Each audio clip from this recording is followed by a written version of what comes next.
we're gonna try to start this 2003 Mercedes ML 500. First, we have to put some gas in it. It has been sitting here for 2 years. We just put a new battery in it. We pushed it over here, so let's do this. The battery works. The electronics work. Let's try to start it. Pump it, pump it.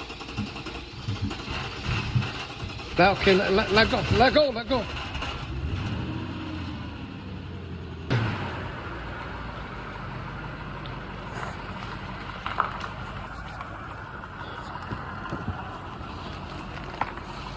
Park it over there in front of our car. Or over to the left by the barn. Over to the left.